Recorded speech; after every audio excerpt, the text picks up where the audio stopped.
There is a big misconception about women working in the police field. They often are faced with bias and the fact that they are hired just to fill a quota.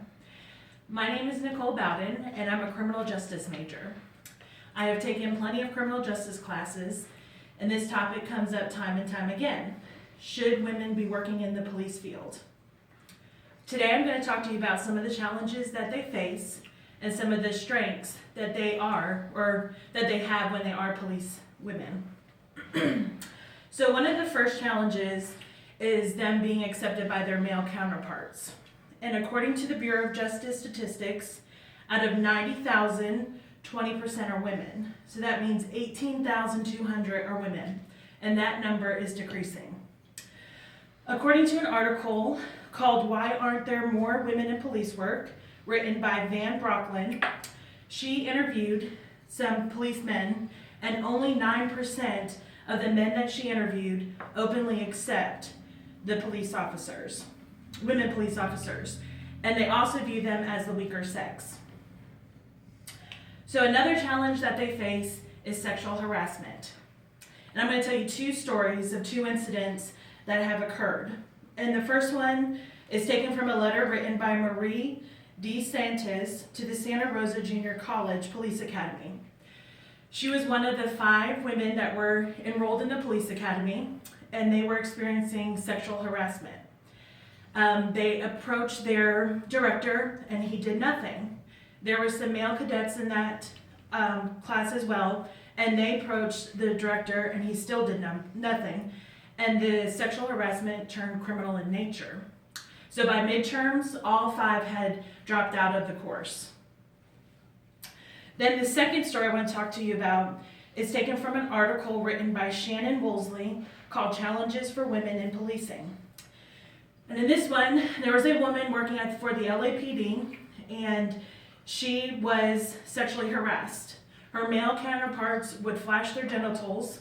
They would exclude her from training opportunities and also make inappropriate remarks. So she sued them, and she won $2.25 million. However, the story doesn't stop there. There was a male that worked there that came to her defense, and he was a 21-year veteran. He was stripped of his title and kicked out of the police force.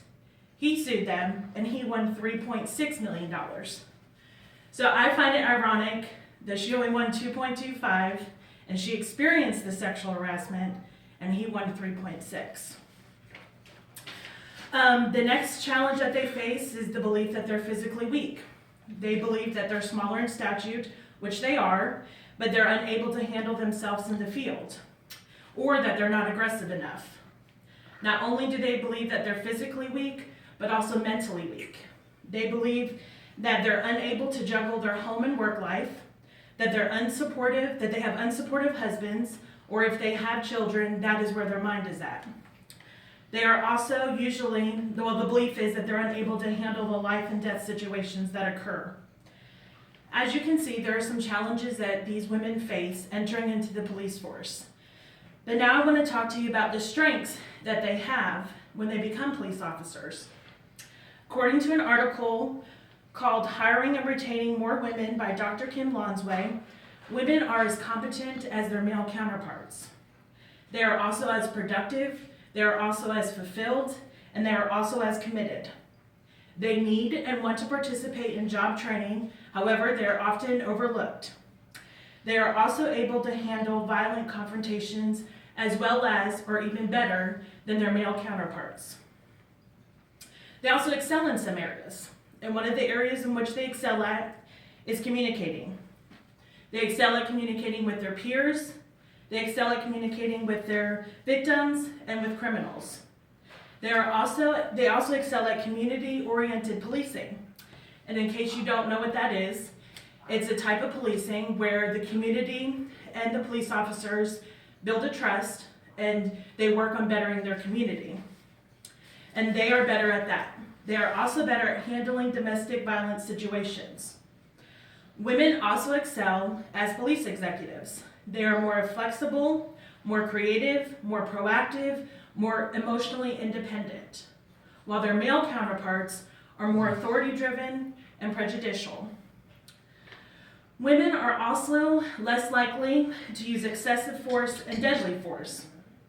According to an article called How More Female Police Officers Would Help Stop Police Brutality by Catherine Speiler.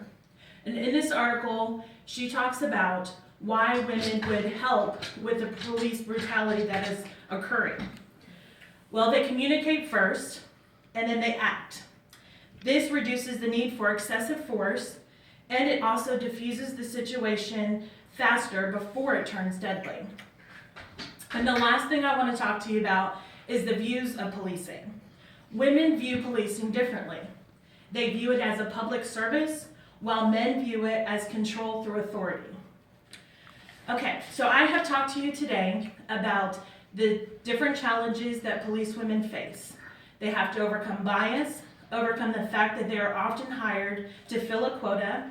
They have to overcome sexual harassment and the fact that they are viewed as the weaker sex. If they are able to overcome these obstacles, they make great police officers. Sometimes they even excel better at policing than a man does. So that is why it is important that we employ them as police officers. Thank you for your time.